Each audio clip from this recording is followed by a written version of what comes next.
அதிகாரம் 8.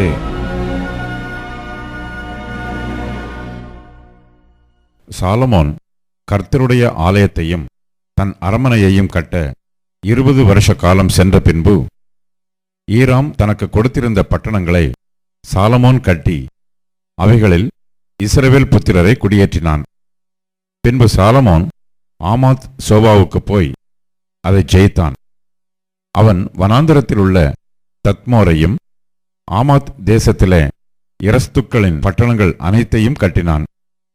சாலமோன் மேல் பெத்தோரோனையும் கீழ் பெத்தோரோனையும் அலங்கங்களும் கதவுகளும் தாழ்பாள்களும் உள்ள அரணான பட்டணங்களாக கட்டி பாலாத்தையும் தனக்கு இருக்கிற ரஸ்துக்களை வைக்கும் சகல பட்டணங்களையும் ரதங்கள் இருக்கும் சகல பட்டணங்களையும் குதிரை வீரர் இருக்கும் பட்டணங்களையும் எருசலேமிலும் லீபனோனிலும் தான் ஆளும் தேசமெங்கும் தனக்கு இஷ்டமானதையெல்லாம் கட்டினான்.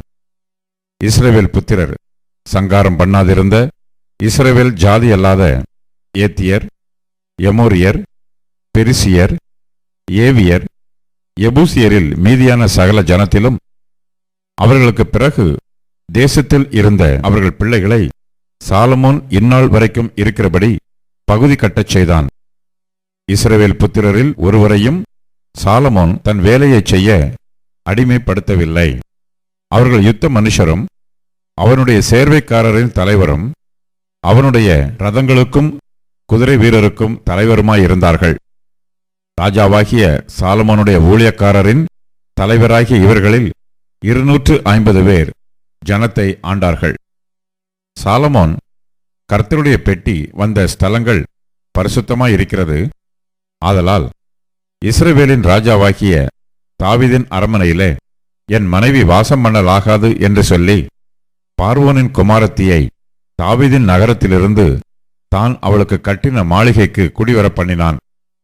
அது முதற்கொண்டு சாலமோன் தான் மண்டபத்திற்கு முன்பாக கட்டியிருந்த கர்த்தருடைய பலிபீடத்தின் மேல் ஒவ்வொரு நாளின் கட்டளைக்கு தக்கதாய் மோசேயுடைய கற்பனையின்படியே ஓய்வு நாட்களிலும் மாத பிறப்புகளிலும் வருஷத்தில் 3 தரம் ஆசரிக்கிற பண்டிகைகளாகிய புளிப்பில்லாத அப்ப பண்டிகையிலும் வாரங்களின் பண்டிகையிலும் கூடாரப் பண்டிகையிலும் கர்த்தருக்கு சர்வாங்க தகன பலிகளை செலுத்தினான்.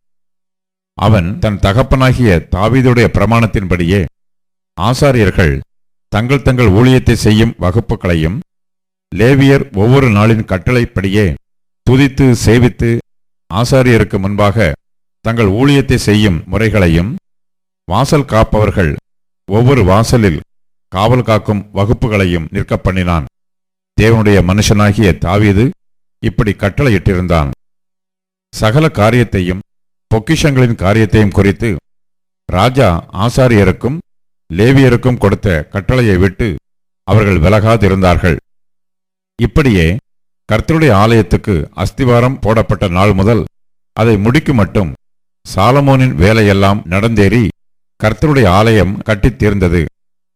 பின்பு சாலமோன் ஏதோம் தேசத்து கடல் ஓரத்தில் இருக்கும் ஏசியன் கேபேருக்கும் ஏலோத்துக்கும் போனான். அவனுக்கு ஈராம் தன் ஊழியக்காரர் முகாந்தரமாய் கப்பல்களையும் சமுத்திர யாத்திரையில் பழகின வேலையாட்களையும் அனுப்பினான். அவர்கள் சாலமோனின் வேலைக்காரரோட கூட ஓப்பீருக்கு போய் அங்கே இருந்து 450 தாலந்து பொன்னை ஏற்றி ராஜாவாகிய சாலமோனிடத்தில் கொண்டு வந்தார்கள்.